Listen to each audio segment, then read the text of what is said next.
Reena's PSC points. ഞങ്ങളുടെ പുതിയ അപ്ഡേറ്റുകൾ നിങ്ങൾക്ക് ലഭിക്കുന്നതിനായി സബ്സ്ക്രൈബ് ചെയ്യുക. ശേഷം ബെല്ലൈക്കൺ പ്രസ് ചെയ്യുക. AD 1600 ഇംഗ്ലണ്ടിൽ ബ്രിട്ടീഷ് ഈസ്റ്റ് ഇന്ത്യ കമ്പനി രൂപം കൊണ്ടത്. തുടർന്ന് വ്യാപാരം ലക്ഷ്യമാക്കി അവർ ഇന്ത്യയിലെത്തി. എങ്കിലും 1757 പ്ലാസി യുദ്ധത്തിലെ വിജയത്തോടുകൂടിയാണ് ബ്രിട്ടീഷുകാർക്ക് ഇന്ത്യയിൽ രാഷ്ട്രീയ അധികാരം ലഭിക്കുന്നത്. 1764 ബക്സർ യുദ്ധത്തിലെ വിജയത്തോടെ ബ്രിട്ടീഷ് സാമ്രാജ്യം കൂടുതൽ ശക്തമായി. പിന്നെ 1947 വരെ ഇന്ത്യ ബ്രിട്ടീഷ് ഭരണത്തിലായിരുന്നു. 1858 വരെ ഇന്ത്യ ഭരിച്ച ഗവർണർ ജനറൽമാർ, 1858 ശേഷം 1947 വരെ ഇന്ത്യ ഭരിച്ച ബ്രിട്ടീഷ് വൈസ്രോയിമാർ, ഇവരെക്കുറിച്ചുള്ള ഞങ്ങളുടെ വീഡിയോകൾ കണ്ടിരിക്കുമെന്ന് കരുതുന്നു. വൈദേശിക ഭരണത്തിനെതിരെ ഇന്ത്യയിൽ നടന്ന രാഷ്ട്രീയ മുന്നേറ്റങ്ങളെക്കുറിച്ചാണ് ഈ വീഡിയോ. ഇന്ത്യൻ നാഷണൽ കോൺഗ്രസ്, കോൺഗ്രസിൻ്റെ നേതൃത്വത്തിൽ നടന്ന സമരങ്ങൾ, ദേശീയ നേതാക്കൾ എന്നിവയാണ് ഈ വീഡിയോയിൽ വിവരിക്കുന്നത്. ഇന്ത്യൻ നാഷണൽ കോൺഗ്രസ് സ്ഥാപിക്കപ്പെടുന്നതിന് മുൻപ് ഇന്ത്യയിൽ ഉണ്ടായ സംഘടനകളാണ് 1866 ദാദാഭായ് നവറോജി സ്ഥാപിച്ച East India Association, 1876 Surendranath Banerjee, Ananda Mohan Bose എന്നിവർ സ്ഥാപിച്ച ഇന്ത്യൻ അസോസിയേഷൻ, 1884 AO ഹ്യൂം സ്ഥാപിച്ച ഇന്ത്യൻ നാഷണൽ യൂണിയൻ എന്നിവ. 1885 December 28 AO Hume, Dadabhai Naoroji, Dinshaw Edulji Wacha എന്നിവർ ചേർന്ന് ഇന്ത്യൻ നാഷണൽ കോൺഗ്രസ് സ്ഥാപിച്ചു. അക്കാലത്തെ ബ്രിട്ടീഷ് വൈസ്രോയി ഡഫറിൻ പ്രഭു. ഇന്ത്യൻ നാഷണൽ കോൺഗ്രസ് സ്ഥാപിച്ച ദിവസം 1885 ഡിസംബർ 28. ആദ്യ സെക്രട്ടറി AO ഹ്യൂം. ആദ്യ പ്രസിഡന്റ് വോമേഷ് ചന്ദ്ര ബാനർജി എന്ന WC ബാനർജി. സമ്മേളനം നടന്ന സ്ഥലം ബോംബെയിലെ ഗോകുൽദാസ് തേജ്പാൽ സംസ്കൃത കോളേജ്. സമ്മേളനം നടത്താൻ ആദ്യം ഉദ്ദേശിച്ചിരുന്നത് പൂനെയിലായിരുന്നു. പ്ലേഗ് രോഗം പടർന്നു പിടിച്ചത് കാരണം പൂനെയിൽ നിന്ന് ബോംബെയിലേക്ക് മാറ്റുകയായിരുന്നു. ഇന്ത്യൻ നാഷണൽ കോൺഗ്രസ് സ്ഥാപിച്ചത് ബ്രിട്ടീഷുകാർക്കെതിരെ സമരം ചെയ്യാനായിരുന്നില്ല. വിദ്യാസമ്പന്നരായ ഇന്ത്യക്കാരും ബ്രിട്ടീഷ് ഭരണാധികാരികളും തമ്മിൽ ചർച്ചയ്ക്കുള്ള ഒരു പ്ലാറ്റ്ഫോം എന്ന നിലയിലായിരുന്നു. ഇന്ത്യൻ നാഷണൽ കോൺഗ്രസിൻ്റെ ഒന്നാമത്തെ പ്രസിഡന്റ് WC ബാനർജി, രണ്ടാമത്തെ പ്രസിഡന്റ്, ആദ്യത്തെ പാർസി പ്രസിഡന്റ് എന്നിവ 1886 ദാദാഭായ് നവറോജി. മൂന്നാമത്തെയാൾ കോൺഗ്രസിൻ്റെ ആദ്യത്തെ മുസ്ലിം പ്രസിഡന്റാണ്, ബദറുദ്ദീൻ തയാബ്ജി. 1887 ദക്ഷിണേന്ത്യയിൽ നടന്ന ആദ്യത്തെ കോൺഗ്രസ് സമ്മേളനത്തിൽ മദ്രാസിൽ വെച്ചാണ് ബദറുദ്ദീൻ തയാബ്ജി തിരഞ്ഞെടുക്കപ്പെട്ടത്. 1888 കോൺഗ്രസിന് ആദ്യത്തെ വിദേശിയായ പ്രസിഡന്റ് ഉണ്ടായി, ജോർജ് യുൾ. 1889 1910 പ്രസിഡന്റായ വില്യം വെഡർബേൺ 2 തവണ കോൺഗ്രസ് പ്രസിഡന്റായ വിദേശിയാണ്. പ്രസിഡന്റായ ആദ്യ ദക്ഷിണേന്ത്യക്കാരൻ P. ആനന്ദ ചാർലു. കോൺഗ്രസിൻ്റെ പ്രസിഡന്റായ ഏക മലയാളി ചേറ്റൂർ ശങ്കരൻ നായർ. 1897 അമരാവതി സമ്മേളനത്തിൽ. സ്വാതന്ത്ര്യത്തിനു മുൻപ് തുടർച്ചയായി കൂടുതൽ വർഷം കോൺഗ്രസ് പ്രസിഡന്റായത് മൗലാന അബുൽ കലാം ആസാദ്. ഇന്ത്യക്ക് സ്വാതന്ത്ര്യം കിട്ടിയ കാലത്ത് കോൺഗ്രസ് പ്രസിഡന്റായിരുന്നത് ആചാര്യ JB കൃപലാനി. സ്വതന്ത്ര ഇന്ത്യയിലെ ആദ്യത്തെ കോൺഗ്രസ് പ്രസിഡന്റ് പട്ടാഭി സീതാരാമയ്യ. എല്ലാ വർഷവും കോൺഗ്രസ് സമ്മേളനം നടക്കാറുണ്ട്. പ്രത്യേകതകളുള്ള ചില കോൺഗ്രസ് സമ്മേളനങ്ങളെക്കുറിച്ചാണ് ഇനി പറയുന്നത്. 1896 കൽക്കത്ത സമ്മേളനം. കൽക്കത്ത സമ്മേളനത്തിലാണ് വന്ദേ മാതരം ആദ്യമായി ആലപിക്കപ്പെട്ടത്. ബങ്കിം ചന്ദ്ര ചാറ്റർജിയുടെ ആനന്ദമഠം എന്ന നോവലിൽ നിന്നാണ് നമ്മുടെ ദേശീയ ഗീതമായ വന്ദേ മാതരം എടുത്തിട്ടുള്ളത്. സമ്മേളനത്തിൽ വന്ദേ മാതരം ആലപിച്ചത് രവീന്ദ്രനാഥ ടാഗോർ. 1906 കൽക്കത്ത സമ്മേളനം.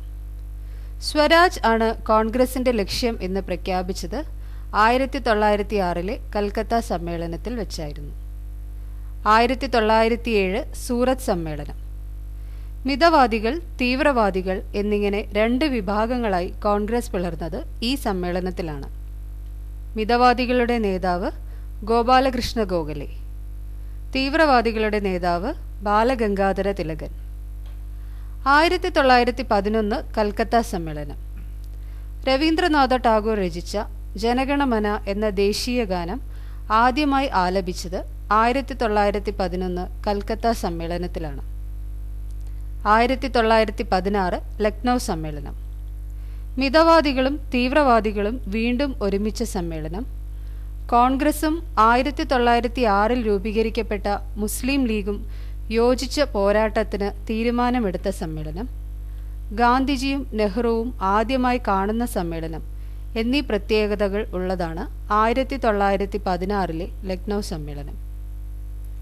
1920 കൽക്കത്ത സമ്മേളനം. നിസ്സഹകരണ പ്രസ്ഥാനം തുടങ്ങാൻ തീരുമാനിക്കുന്നത് 1920 കൽക്കത്തയിൽ നടന്ന പ്രത്യേക സമ്മേളനത്തിലാണ്.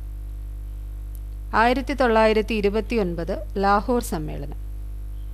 പൂർണ്ണ സ്വരാജാണ് കോൺഗ്രസിന്റെ ലക്ഷ്യമെന്ന് പ്രഖ്യാപിച്ചതും നിയമലംഘന പ്രസ്ഥാനം ആരംഭിക്കാൻ തീരുമാനിച്ചതും 1929 ലാഹോർ സമ്മേളനമാണ്. ത്രിവർണ പതാകയെ സ്വാതന്ത്ര്യ പതാകയായി അംഗീകരിച്ചതും 1930 ജനുവരി 26 ആദ്യത്തെ സ്വാതന്ത്ര്യ ദിനമായി ആഘോഷിക്കാൻ തീരുമാനിച്ചതും ലാഹോർ സമ്മേളനമാണ്. 1939 ത്രിപുരി സമ്മേളനം. പ്രസിഡന്റ് സ്ഥാനത്തേക്ക് മത്സരമുണ്ടായ ആദ്യ സമ്മേളനമാണ് 1939 ത്രിപുരി സമ്മേളനം. സുഭാഷ് ചന്ദ്രബോസ് ഗാന്ധിജിയുടെ നോമിനിയായ പട്ടാഭി സീതാരാമയ്യയെ തോൽപ്പിച്ച് തെരഞ്ഞെടുക്കപ്പെട്ട ആദ്യത്തെ പ്രസിഡന്റായി. 1942 ബോംബെ സമ്മേളനം. ക്വിറ്റ് ഇന്ത്യ പ്രമേയം അവതരിപ്പിച്ചത് 1942 ബോംബെ സമ്മേളനത്തിലാണ്. മോഹൻദാസ് കരംചന്ദ് ഗാന്ധി. ഗാന്ധിജി പങ്കെടുത്ത ആദ്യത്തെ കോൺഗ്രസ് സമ്മേളനം 1901 കൽക്കത്ത സമ്മേളനം. ഗാന്ധിജി ഒരു പ്രാവശ്യം മാത്രമാണ് കോൺഗ്രസ് പ്രസിഡന്റ് ആയിട്ടുള്ളത്. 1924 ബൽഗാം സമ്മേളനം. ദക്ഷിണാഫ്രിക്കയിലെ പ്രവാസ ജീവിതം കഴിഞ്ഞ് ഗാന്ധിജി ഇന്ത്യയിൽ തിരിച്ചെത്തിയ ദിവസം 1915 ജനുവരി 9. അതിനാൽ ജനുവരി 9 ഭാരതീയ പ്രവാസി ദിനമായി ആചരിക്കുന്നു. ഗാന്ധിജിയുടെ ഇന്ത്യയിലെ ആദ്യത്തെ സത്യാഗ്രഹ സമരം ചമ്പാരൻ സത്യാഗ്രഹം. ചമ്പാരനിലെ നീലം കൃഷിക്കാർക്ക് വേണ്ടിയുള്ളതായിരുന്നു ഈ സത്യാഗ്രഹം. ഗാന്ധിജിയുടെ ഇന്ത്യയിലെ ആദ്യത്തെ നിരാഹാര സമരം അഹമ്മദാബാദ് മിൽ തൊഴിലാളികൾക്ക് വേണ്ടി 1918 നടന്ന സമരം. റൗലറ്റ് ആക്ടിനെതിരെ ഗാന്ധിജി ഹർത്താലിന് ആഹ്വാനം ചെയ്ത വർഷം റൗലറ്റ് നിയമം നടപ്പിലായ 1919. ഗാന്ധിജിയുടെ നേതൃത്വത്തിൽ കോൺഗ്രസ് നടത്തിയ ആദ്യത്തെ ദേശീയ പ്രക്ഷോഭമാണ് 1920 തുടങ്ങിയ നിസ്സഹകരണ പ്രസ്ഥാനം. നിസ്സഹകരണ പ്രസ്ഥാനം ആരംഭിക്കാൻ ഗാന്ധിജിയെ ഏറെ സ്വാധീനിച്ച വ്യക്തി ഹെൻറി ഡേവിഡ് തോറോ. സത്യം, നീതി, സർവോദയം തുടങ്ങിയ കാര്യങ്ങളിൽ ഗാന്ധിജിയെ സ്വാധീനിച്ച പുസ്തകം അൺ ടു ദ ലാസ്റ്റ്. ഗ്രന്ഥകർത്താവ് ജോൺ റസ്കിൻ. 1930 ആരംഭിച്ച നിയമലംഘന പ്രസ്ഥാനം ഗാന്ധിജി അവസാനിപ്പിച്ചത് 1931 ഗാന്ധി ഇർവിൻ സന്ധിയോടുകൂടിയാണ്. ഇതിന്റെ തുടർച്ചയായി ഗാന്ധിജി രണ്ടാം വട്ടമേശ സമ്മേളനത്തിൽ പങ്കെടുത്തു. ഗാന്ധിജി പങ്കെടുത്ത ഏക വട്ടമേശ സമ്മേളനം ഇതാണ്. ഈ സമ്മേളനത്തിലാണ് അർദ്ധനഗ്നനായ ഫക്കീർ എന്ന് വിൻസ്റ്റൺ ചർച്ചിൽ ഗാന്ധിജിയെ പരിഹസിച്ചത്. ഗാന്ധിജി ദക്ഷിണാഫ്രിക്കയിലെ ജൊഹാനസ്ബർഗിൽ ആരംഭിച്ച ഫാം ടോൾസ്റ്റോയ് ഫാം. ഡർബന് സമീപം ഗാന്ധിജി സ്ഥാപിച്ച ആശ്രമം ഫീനിക്സ് ഫാം. ഗാന്ധിജിയുടെ രാഷ്ട്രീയ പരീക്ഷണശാലയായ ദക്ഷിണാഫ്രിക്കയിലെ ഗാന്ധിജിയുടെ പത്രം ഇന്ത്യൻ ഒപ്പീനിയൻ. ഗാന്ധിജിയുടെ ഇന്ത്യയിലെ പ്രസിദ്ധീകരണങ്ങൾ ഹരിജൻ, യങ് ഇന്ത്യ, നവജീവൻ. ഗാന്ധിജിയെ മഹാത്മാ എന്ന് ആദ്യമായി വിളിച്ചത് രവീന്ദ്രനാഥ ടാഗോർ. ഗാന്ധിജിയെ ഇന്ത്യയുടെ രാഷ്ട്രപിതാവ് എന്ന് ആദ്യമായി അഭിസംബോധന ചെയ്തത് സുഭാഷ് ചന്ദ്രബോസ്. ദാദാഭായ് നവറോജി 1866 ലണ്ടനിൽ ഈസ്റ്റ് ഇന്ത്യ അസോസിയേഷൻ സ്ഥാപിച്ച വ്യക്തിയാണ് ദാദാഭായ് നവറോജി. 1885 ഇന്ത്യൻ നാഷണൽ കോൺഗ്രസ് സ്ഥാപിക്കുന്നതിലും പ്രധാന പങ്കുവഹിച്ചു. സംഘടനയ്ക്ക് കോൺഗ്രസ് എന്ന പേര് നിർദ്ദേശിച്ചത് ദാദാഭായ് നവറോജിയാണ്. 1886 കോൺഗ്രസിന്റെ പ്രസിഡന്റായ ആദ്യത്തെ പാർസി, 3 പ്രാവശ്യം കോൺഗ്രസ് പ്രസിഡന്റായ ആദ്യ വ്യക്തി എന്നിവയും ദാദാഭായ് നവറോജിയാണ്. ബ്രിട്ടീഷ് പാർലമെന്റിലേക്ക് തെരഞ്ഞെടുക്കപ്പെട്ട ആദ്യ ഇന്ത്യക്കാരൻ ദാദാഭായ് നവറോജിയാണ്. ഇന്ത്യയുടെ വന്ധ്യവയോധികൻ, ഇന്ത്യൻ പൊളിറ്റിക്സിന്റെ പിതാവ്, ഇന്ത്യൻ എക്കോണമിക്സിന്റെ പിതാവ് എന്നിങ്ങനെയും ദാദാഭായ് നവറോജി അറിയപ്പെടുന്നു. അദ്ദേഹം തന്റെ poverty and Unbritish Rule in India എന്ന കൃതിയിൽ ആവിഷ്കരിച്ചിട്ടുള്ള ഡ്രെയിൻ തിയറി അഥവാ ചോർച്ചാ സിദ്ധാന്തം വളരെ പ്രശസ്തമാണ്. ബാലഗംഗാധര തിലകൻ. സ്വാതന്ത്ര്യം എൻ്റെ ജന്മാവകാശമാണ്, ഞാനത് നേടുക തന്നെ ചെയ്യും. ലോകമാന്യ എന്നറിയപ്പെടുന്ന ബാലഗംഗാധര തിലകന്റെ വാക്കുകൾ. രാജ്യത്തിന് സ്വയംഭരണം വേണമെന്ന ആവശ്യം ആദ്യം മുന്നോട്ട് വെച്ച ദേശാഭിമാനിയാണ് തിലകൻ. 1890 കോൺഗ്രസിലെത്തിയ തിലകൻ ഒരിക്കലും കോൺഗ്രസ് പ്രസിഡന്റായി ഇരുന്നിട്ടില്ല. കോൺഗ്രസിന്റെ വാർഷിക സമ്മേളനങ്ങളെ അവധിക്കാല പരിപാടിയെന്നും തവളകളെപ്പോലെ വർഷത്തിലൊരിക്കൽ കരഞ്ഞതുകൊണ്ട് ഒന്നും നേടാനാകില്ല എന്നും തിലകൻ പരിഹസിച്ചു. കോൺഗ്രസിലെ തീവ്രവാദികളായ ബാലഗംഗാധര തിലകൻ, ലാലാ ലജ്പത് റായ്, ബിപിൻ ചന്ദ്രപാൽ, അരബിന്ദ് ഘോഷ് തുടങ്ങിയവർ 1907 സൂറത്ത് സമ്മേളനത്തിൽ നിന്ന് ഇറങ്ങിപ്പോയി. മിതവാദികളും തീവ്രവാദികളുമായി കോൺഗ്രസ് പിളർന്നു. ഇതാണ് 1907 സൂറത്ത് പിളർപ്പ്. ഇന്ത്യൻ അസ്വസ്ഥതകളുടെ പിതാവ്, ഇന്ത്യൻ അരാജകത്വത്തിന്റെ പിതാവ് എന്നൊക്കെ ബ്രിട്ടീഷുകാർ തിലകനെ വിശേഷിപ്പിക്കുന്നു. 1908 മുസഫർപൂർ ബോംബ് കേസ് പ്രതി ഖുദിറാം ബോസിന് അനുകൂലമായി ലേഖനമെഴുതിയതിന് 1909 മുതൽ 6 വർഷം ബർമ്മയിലെ മാൻഡലെ ജയിലിൽ തിലകൻ തടവിലായി. ജയിലിൽ നിന്ന് തിരിച്ചെത്തിയ തിലകൻ 1916 ലക്നൗ സമ്മേളനത്തിലൂടെ കോൺഗ്രസിലേക്ക് തിരിച്ചെത്തി. ഗാന്ധിജിയുടെ അഹിംസാ സിദ്ധാന്തത്തോട് എതിർപ്പുണ്ടായിരുന്ന തിലകൻ പിന്നീട് ആനി ബസന്റിന്റെ കൂടെ ഹോം റൂൾ ലീഗ് വളർത്താൻ പരിശ്രമിച്ചു. തിലകന്റെ പത്രങ്ങളാണ് മറാത്തി ഭാഷയിലുള്ള കേസരിയും ഇംഗ്ലീഷ് ഭാഷയിലുള്ള മറാത്തയും. ഗോപാലകൃഷ്ണ ഗോഖലെ. ഗാന്ധിജിയുടെ രാഷ്ട്രീയ ഗുരുവാണ് ഗോപാലകൃഷ്ണ ഗോഖലെ. മഹാരാഷ്ട്രയിലെ സോക്രട്ടീസ്, ഡയമണ്ട് ഓഫ് ഇന്ത്യ എന്നിങ്ങനെ ഗോഖലെ വിശേഷിക്കപ്പെടുന്നു. ബ്രിട്ടീഷുകാർ ഗോഖലെയെ വിളിച്ചത് വേഷം മാറിയ രാജ്യദ്രോഹി എന്നാണ്. കോൺഗ്രസിലെ മിതവാദികളുടെ നേതാവായ ഗോപാലകൃഷ്ണ ഗോഖലെ സ്ഥാപിച്ച സംഘടനയാണ് servants of India society. B.R. Ambedkar. 3 വട്ടമേശ സമ്മേളനങ്ങളിലും പങ്കെടുത്ത ഏക ഭാരതീയനാണ് ഭീംറാവു റാംജി അംബേദ്കർ. ദളിത് വിഭാഗങ്ങളെ പ്രതിനിധീകരിച്ച് 1932 പൂന ഉടമ്പടിയിൽ ഒപ്പുവെച്ചത് അംബേദ്കറാണ്. ദളിത് വിഭാഗത്തിന് തിരഞ്ഞെടുപ്പിൽ സംവരണം നൽകിയതിൽ പ്രതിഷേധിച്ച് ഗാന്ധിജി നടത്തിയ നിരാഹാര സമരം അവസാനിപ്പിക്കാനുള്ളതായിരുന്നു പൂന പാക്ട്. ഇന്ത്യൻ ഭരണഘടനയുടെ മുഖ്യശില്പിയും സ്വതന്ത്ര ഇന്ത്യയിലെ ആദ്യത്തെ നിയമമന്ത്രിയും B.R. അംബേദ്കറാണ്. ലാലാ ലജ്പത് റായ്. പഞ്ചാബ് സിംഹം, പഞ്ചാബ് കേസരി എന്നിങ്ങനെ അറിയപ്പെടുന്ന ലാലാ ലജ്പത് റായ് കോൺഗ്രസിലെ തീവ്രവാദികളായ ലാൽ, പാൽ, ബാൽ ഗ്രൂപ്പിലെ അംഗമായിരുന്നു. ലാൽ ലാലാ ലജ്പത് റായും പാൽ ബിപിൻ ചന്ദ്രപാലും ബാൽ ബാലഗംഗാധര തിലകനുമാണ്. 1928 സൈമൺ കമ്മീഷൻ ഇന്ത്യയിൽ വന്നപ്പോൾ അതിനെതിരെ പ്രതിഷേധിച്ച ലാലാ ലജ്പത് റായ് ബ്രിട്ടീഷ് പോലീസിന്റെ മർദ്ദനമേറ്റ് കൊല്ലപ്പെട്ടു. ഭഗത് സിംഗ്. ലാലാ ലജ്പത് റായിയുടെ മരണത്തിന് കാരണക്കാരനായ ബ്രിട്ടീഷ് ഉദ്യോഗസ്ഥൻ സാൻഡേഴ്സിനെ വധിച്ച വിപ്ലവകാരിയാണ് ഭഗത് സിംഗ്. ഹിന്ദുസ്ഥാൻ സോഷ്യലിസ്റ്റ് റിപ്പബ്ലിക്കൻ പാർട്ടിയുടെ സ്ഥാപകനായ ഭഗത് സിംഗ് രക്തസാക്ഷികളുടെ രാജകുമാരൻ എന്നറിയപ്പെടുന്നു. 1931 മാർച്ച് 23 ഭഗത് സിംഗ് തൂക്കിലേറ്റപ്പെട്ടു. രബീന്ദ്രനാഥ ടാഗോർ. രബീന്ദ്രനാഥ ടാഗോറിനെ ഗുരുദേവ്, മഹാനായ കാവൽക്കാരൻ എന്നൊക്കെയാണ് ഗാന്ധിജി വിശേഷിപ്പിച്ചത്. എൻ്റെ ഗുരുനാഥൻ എന്നാണ് നെഹ്റു ടാഗോറിനെ വിളിച്ചത്.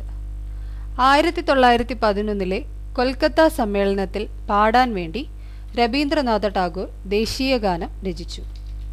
1913 ടാഗോറിന് നോബൽ സമ്മാനം ലഭിച്ചു.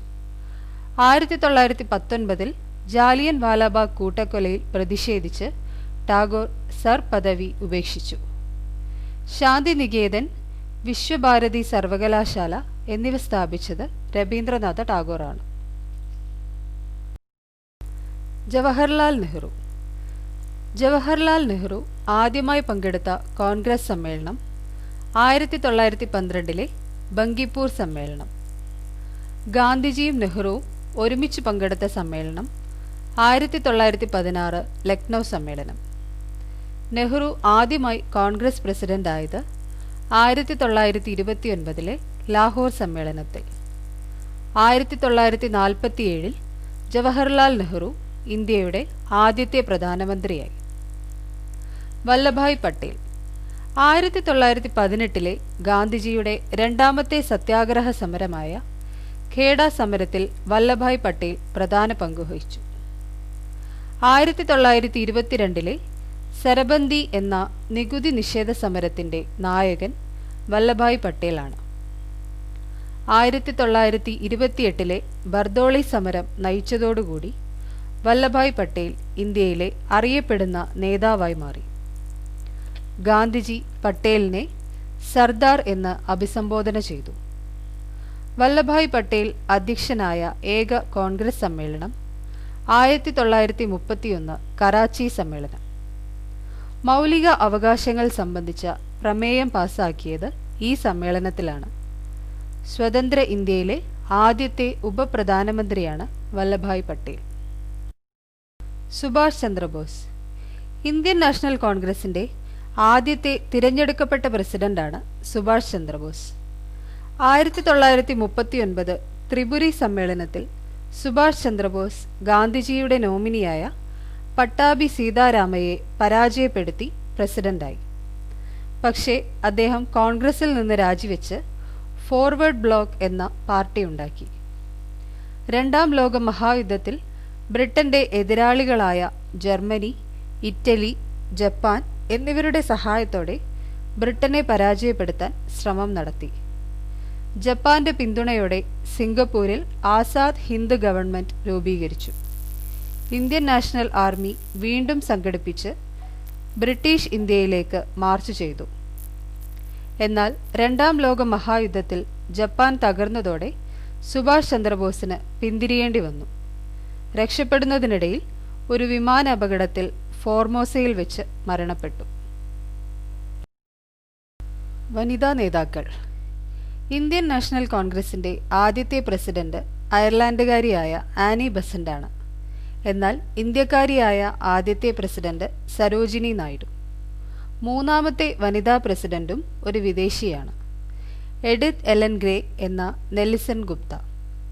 ഹോം റൂൾ ലീഗ് ആരംഭിച്ചത് ആനി ബസന്റാണ്.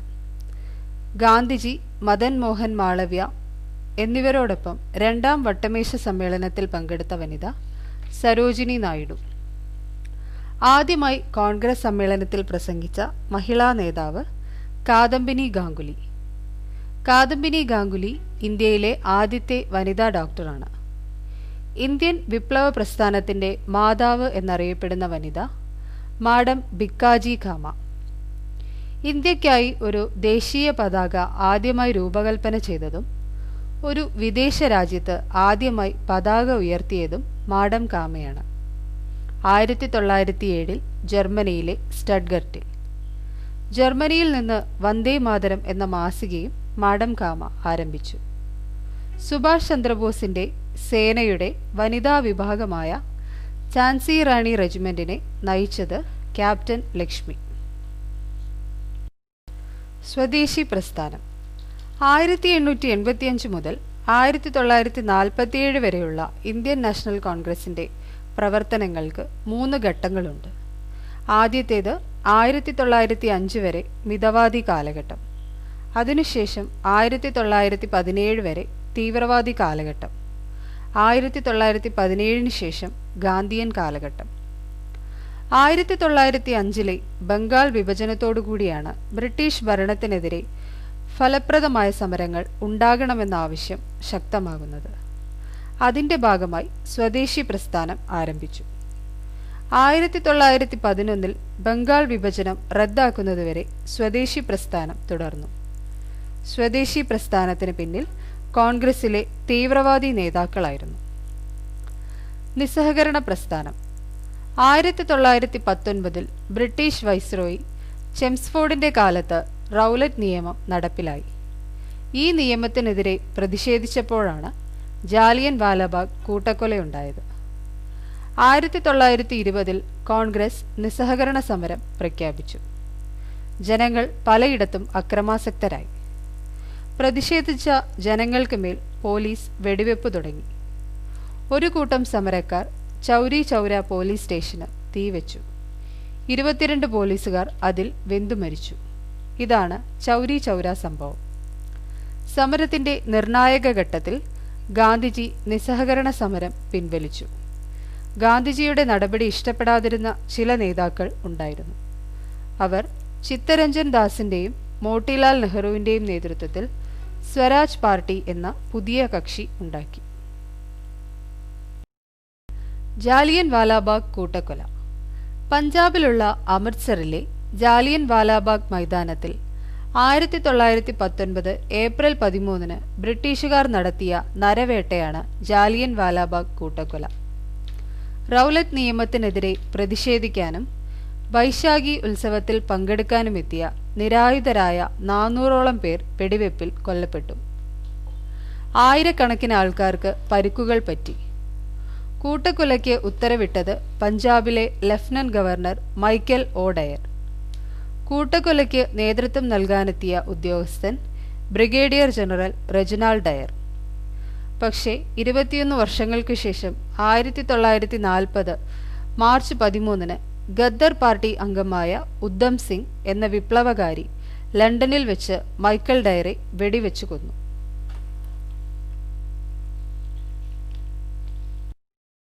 ഉപ്പു സത്യാഗ്രഹം. നിയമലംഘന പ്രസ്ഥാനത്തിന്റെ ഭാഗമായി ആരംഭിച്ചതാണ് ഉപ്പു സത്യാഗ്രഹം. 1930 മാർച്ച് 12 സബർമതി ആശ്രമത്തിൽ നിന്ന് ഗാന്ധിജിയും 78 അനുയായികളും യാത്ര ആരംഭിച്ചു. 240 മൈൽ അഥവാ 384 കിലോമീറ്റർ അകലെയുള്ള ദണ്ഡി കടപ്പുറത്ത് 1930 ഏപ്രിൽ 6 ഉപ്പു നിയമം ലംഘിച്ചു. അന്ന് നാട്ടുകാർക്ക് ഉപ്പ് ഉണ്ടാക്കുവാനോ സംഭരിക്കാനോ അനുവാദമുണ്ടായിരുന്നില്ല. ഇന്ത്യ മുഴുവൻ ബ്രിട്ടീഷ് സോൾട്ട് ആക്ട് ലംഘിക്കപ്പെട്ടു. ഗാന്ധിജി അടക്കം ആയിരക്കണക്കിന് ആളുകൾ അറസ്റ്റ് ചെയ്യപ്പെട്ടു. അറസ്റ്റ് ചെയ്യപ്പെട്ട ഗാന്ധിജി നിയോഗിച്ച അടുത്ത സത്യാഗ്രഹ നേതാവ് തയാബ്ജി. ചായക്കോപ്പയിലെ കൊടുങ്കാറ്റ് എന്നാണ് ഇർവിൻ പ്രഭു ഉപ്പു സത്യാഗ്രഹത്തെ വിശേഷിപ്പിക്കുന്നത്. 1931 ഗാന്ധി ഇർവിൻ സന്ധിയോടുകൂടി നിയമലംഘന പ്രസ്ഥാനം ഗാന്ധിജി നിർത്തിവെച്ചു. ക്വിറ്റ് ഇന്ത്യ സമരം അഥവാ ആഗസ്റ്റ് വിപ്ലവം. 1942 ഓഗസ്റ്റ് 8 കോൺഗ്രസിന്റെ ബോംബെ സമ്മേളനത്തിലാണ് ജവഹർലാൽ നെഹ്റു ക്വിറ്റ് ഇന്ത്യ പ്രമേയം അവതരിപ്പിക്കുന്നത്. അന്ന് ബോംബെ ഗോവാലിയ ടാങ്ക് മൈതാനത്ത് നടന്ന യോഗത്തിൽ ബ്രിട്ടീഷ് ഭരണം തൂത്തെറിയാൻ ഗാന്ധിജി ആഹ്വാനം ചെയ്തു. പ്രവർത്തിക്കുക അല്ലെങ്കിൽ മരിക്കുക എന്നതായിരുന്നു മുദ്രാവാക്യം. ഗാന്ധിജിയുടെ ആഹ്വാനം കഴിഞ്ഞ് മണിക്കൂറുകൾക്കുള്ളിൽ ഉന്നതരായ നേതാക്കളെല്ലാം അറസ്റ്റ് ചെയ്യപ്പെട്ടു. എല്ലാവരും അറസ്റ്റ് ചെയ്യപ്പെട്ടപ്പോൾ യുവതിയായ അരുണ ആസഫലിയാണ് തുടർന്ന് ആ കോൺഗ്രസ് സമ്മേളനത്തിൽ അധ്യക്ഷയായത്. ഗോവാലിയ ടാങ്ക് മൈതാനത്ത് അവർ കോൺഗ്രസ് പതാക ഉയർത്തി. ക്വിറ്റ് ഇന്ത്യ സമര നായിക എന്നും സ്വാതന്ത്ര്യ പ്രസ്ഥാനത്തിലെ വന്ധ്യവയോധിക എന്നും അറിയപ്പെടുന്നു. ഗോവാലിയ ടാങ്ക് മൈതാനത്തിന്റെ ഇപ്പോഴത്തെ പേര് ആഗസ്റ്റ് ക്രാന്തി മൈതാനം എന്നാണ്. കമ്മീഷനുകൾ. ബ്രിട്ടീഷ് ഭരണകർത്താക്കൾ നിയമിച്ച ചില കമ്മീഷനുകളെക്കുറിച്ചാണ് ഇനി പറയുന്നത്. Hunter commission 1919. ജാലിയൻ വാലാബാഗ് കൂട്ടക്കൊല അന്വേഷിക്കാൻ സർ വില്യം ഹണ്ടറുടെ നേതൃത്വത്തിൽ നിയമിക്കപ്പെട്ട കമ്മീഷനാണ് Disorders Inquiry Committee. Hunter Commission എന്നാണ് ഈ കമ്മിറ്റി അറിയപ്പെടുന്നത്. 1882 വന്ന മറ്റൊരു കമ്മിറ്റിയും ഹണ്ടർ കമ്മീഷൻ എന്ന് തന്നെയാണ് അറിയപ്പെടുന്നത്. വില്യം വിൽസൺ ഹണ്ടറുടെ നേതൃത്വത്തിലുണ്ടായിരുന്ന കമ്മീഷൻ ഓൺ ഇന്ത്യൻ എഡ്യൂക്കേഷനാണ് ആ ഹണ്ടർ കമ്മീഷൻ. Simon commission 1928. ഇന്ത്യയിൽ നടത്തേണ്ട ഭരണഘടനാ പരിഷ്കാരങ്ങളെക്കുറിച്ച് പഠിക്കാൻ സർ ജോൺ സൈമണിന്റെ നേതൃത്വത്തിൽ വന്ന 7 ബ്രിട്ടീഷ് പാർലമെന്റ് അംഗങ്ങളുടെ സമിതിയാണ് ഇന്ത്യൻ സ്റ്റാറ്റ്യൂട്ടറി കമ്മീഷൻ. ഇന്ത്യക്ക് സ്വാതന്ത്ര്യം പ്രഖ്യാപിച്ച ബ്രിട്ടീഷ് പ്രധാനമന്ത്രി ക്ലെമന്റ് ആറ്റ്ലിയും അന്ന് ഒരു പാർലമെന്റ് അംഗമെന്ന നിലയിൽ ഈ കമ്മീഷനിൽ ഉണ്ടായിരുന്നു. ഈ കമ്മീഷൻ അറിയപ്പെടുന്നത് സൈമൺ കമ്മീഷൻ എന്നാണ്. ഈ കമ്മീഷനിൽ അംഗമായി ഇന്ത്യക്കാർ ആരുമില്ലാത്തതിനാൽ കോൺഗ്രസ് ഈ കമ്മീഷനെ ബഹിഷ്കരിച്ചു. Cripps mission 1942. രണ്ടാം ലോക മഹായുദ്ധത്തിൽ ബ്രിട്ടന് ഇന്ത്യക്കാരുടെ പിന്തുണ ഉറപ്പിക്കാൻ സർ സ്റ്റഫോർഡ് ക്രിപ്സിന്റെ നേതൃത്വത്തിൽ വന്ന സംഘമാണ് ക്രിപ്സ് മിഷൻ. ക്രിപ്സ് മിഷന്റെ വാഗ്ദാനങ്ങളൊന്നും കോൺഗ്രസിന് സ്വീകാര്യമായില്ല. ക്രിപ്സ് മിഷന്റെ പരാജയത്തോടെ കോൺഗ്രസ് ക്വിറ്റ് ഇന്ത്യ സമരം പ്രഖ്യാപിച്ചു. തകർന്നുകൊണ്ടിരിക്കുന്ന ബാങ്കിൽ നിന്നുള്ള കാലഹരണപ്പെട്ട ചെക്ക് എന്നാണ് ക്രിപ്സ് മിഷനെ പറ്റി ഗാന്ധിജി അഭിപ്രായപ്പെട്ടത്. Cabinet Mission 1946. ഇന്ത്യക്ക് അധികാരം നൽകുന്നതിനുള്ള ചർച്ചയ്ക്കാണ് ക്യാബിനറ്റ് മിഷൻ ഇന്ത്യയിലെത്തിയത്. Pethick Lawrence, Stafford Cripps, A.V. Alexander എന്നിവരായിരുന്നു അംഗങ്ങൾ. ക്യാബിനറ്റ് മിഷൻ നിർദ്ദേശങ്ങൾ ജവഹർലാൽ നെഹ്റു നിരസിച്ചു. Mount batten plan. 1948 ജൂൺ മാസത്തിനുള്ളിൽ ഇന്ത്യക്ക് സ്വാതന്ത്ര്യം നൽകാമെന്ന് 1947 ഫെബ്രുവരി 20 ബ്രിട്ടീഷ് പ്രധാനമന്ത്രി ക്ലെമന്റ് ആറ്റ്ലി പ്രഖ്യാപിച്ചു. ഇന്ത്യക്ക് സ്വാതന്ത്ര്യം നൽകേണ്ട കാര്യങ്ങൾക്കായി മൗണ്ട് ബാറ്റൻ വൈസ്രോയിയായി ഇന്ത്യയിലെത്തി. മൗണ്ട് ബാറ്റൻ പദ്ധതി ഇന്ത്യൻ ഇൻഡിപെൻഡൻസ് ആക്ട് 1947 എന്ന പേരിൽ നിലവിൽ വന്നു. അതുപ്രകാരം ബ്രിട്ടീഷ് ഇന്ത്യ ഇന്ത്യയെന്നും പാകിസ്ഥാൻ എന്നും 2 രാജ്യങ്ങളായി വിഭജിക്കപ്പെട്ടു. 1947 ആഗസ്റ്റ് 14 പാകിസ്ഥാനും 1947 ആഗസ്റ്റ് 15 ഇന്ത്യയും ആദ്യത്തെ സ്വാതന്ത്ര്യദിനം ആഘോഷിച്ചു. അടുത്തതായി നമ്മുടെ നേതാക്കളുടെ ചില പ്രശസ്ത രചനകൾ പരിചയപ്പെടാം. ഇന്ത്യൻ നാഷണൽ കോൺഗ്രസിൽ നിന്ന് ഭിന്നമായി വളരെ സാഹസികമായ വഴികളിലൂടെ ഇന്ത്യക്ക് സ്വാതന്ത്ര്യം നേടിത്തരാൻ ശ്രമിച്ച ദേശാഭിമാനിയാണ് സുഭാഷ് ചന്ദ്രബോസ്. ആ സമരങ്ങളുടെ കഥ പറയുന്ന പുസ്തകമാണ് സുഭാഷ് ചന്ദ്രബോസ് എഴുതിയ Indian Struggles. India Wins Freedom എഴുതിയത് Abul Kalam Azad. Poverty and Unbritish Rule in India, the Wants and Means of India എന്നീ കൃതികൾ രചിച്ചത് ദാദാഭായ് നവറോജി. അൺഹാപ്പി ഇന്ത്യ, യങ് ഇന്ത്യ എന്നിവ ലാലാ ലജ്പത് റായിയുടെ കൃതികൾ. ഇന്ത്യ ഡിവൈഡഡ് രചിച്ചത് doctor Rajendra Prasad. Discovery of India, Glimpses of World History എന്നിവ ജവഹർലാൽ നെഹ്റുവിൻ്റെ കൃതികളാണ്. A Nation in Making, Surendranath ബാനർജിയുടെ കൃതി. My Times, Gandhi His Life and thought എന്നിവ JB കൃപലാനി രചിച്ചത്. മൈ എക്സ്പെരിമെൻറ്റ്സ് വിത്ത് ട്രൂത്ത്, ജനനം മുതൽ 1921 വരെയുള്ള ഗാന്ധിജിയുടെ ആത്മകഥ. ഗീതാഞ്ജലി, രവീന്ദ്രനാഥ ടാഗോറിന് നോബൽ സമ്മാനം നേടിക്കൊടുത്ത രചന. ഗോറ ടാഗോറിൻ്റെ പ്രശസ്ത നോവലാണ്. The Golden Threshold, the Broken Wing, the Bird of Time എന്നിവ സരോജിനി നായിഡുവിൻ്റെ കൃതികൾ. Gitarahasya, the Arctic Home in the Vedas എന്നിവ ബാലഗംഗാധര തിലകന്റെ പ്രശസ്ത കൃതികൾ. ഗാന്ധി ആൻഡ് അനാർക്കി കോൺഗ്രസിന്റെ ഏക മലയാളി പ്രസിഡന്റ് സി ശങ്കരൻ നായരുടെ രചനയാണ്. Why I Am an Atheist രചിച്ചത് Bhagat Singh. The History of the Indian National Congress രചിച്ചത് കോൺഗ്രസിന്റെ ഔദ്യോഗിക ചരിത്രകാരനായ പട്ടാഭി സീതാരാമയ്യ.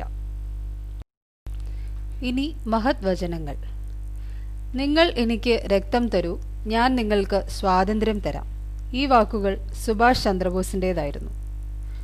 മെച്ചപ്പെട്ട വിദേശ ഭരണത്തേക്കാൾ നല്ലത് തദ്ദേശീയരുടെ മെച്ചമല്ലാത്ത ഭരണമാണ് എന്ന് പറഞ്ഞത് ബാലഗംഗാധര തിലകൻ. എന്നെ അടിക്കുന്ന ഓരോ അടിയും ബ്രിട്ടീഷുകാരുടെ ശവക്കല്ലറയിൽ അടിക്കുന്ന ആണിയാണ്. ലാലാ ലജ്പത് റായിയുടെ വാക്കുകൾ. സ്വാതന്ത്ര്യം അടിമത്തത്തിൽ നിന്ന് ആരംഭിക്കണം. ഓരോ ഗ്രാമവും പൂർണ്ണ അധികാരങ്ങളുള്ള ഓരോ റിപ്പബ്ലിക്കോ പഞ്ചായത്തോ ആകണം. ഇന്ത്യയുടെ ആത്മാവ് ഗ്രാമങ്ങളിലാണ്. ഇങ്ങനെ പറഞ്ഞത് മഹാത്മാഗാന്ധി. വിദ്യ നേടൂ, സംഘടിക്കൂ, സമരം ചെയ്യൂ എന്ന് ആഹ്വാനം ചെയ്തത് BR അംബേദ്കർ. ലോകം മുഴുവൻ ഉറങ്ങിക്കിടക്കുമ്പോൾ ഒരു രാജ്യം സ്വാതന്ത്ര്യത്തിലേക്ക് ഉണർന്നെണീക്കുന്നു. 1947 ഓഗസ്റ്റ് 15 ഇന്ത്യ സ്വതന്ത്രമാകുന്ന ആ അർദ്ധരാത്രിയിൽ ജവഹർലാൽ നെഹ്റുവിൻ്റെ വാക്കുകളാണിവ. ഇന്ത്യൻ നാഷണൽ കോൺഗ്രസ്, നേതാക്കന്മാർ, സമരപഥങ്ങളിലെ ചില സംഭവങ്ങൾ എന്നിവ മത്സര പരീക്ഷയ്ക്ക് ആവശ്യമായ തരത്തിൽ ഇവിടെ അവതരിപ്പിക്കുകയാണ് ഞങ്ങൾ ചെയ്തത്. ഈ ക്ലാസ് ഇഷ്ടപ്പെട്ടുവെങ്കിൽ ലൈക്ക് ചെയ്യുക, അഭിപ്രായം അറിയിക്കുക, സുഹൃത്തുക്കൾക്കിടയിൽ ഷെയർ ചെയ്യുക. ഇനിയും സബ്സ്ക്രൈബ് ചെയ്തിട്ടില്ലാത്തവർ സബ്സ്ക്രൈബ് ചെയ്യാനും മറക്കരുത്. എല്ലാവർക്കും നന്ദി.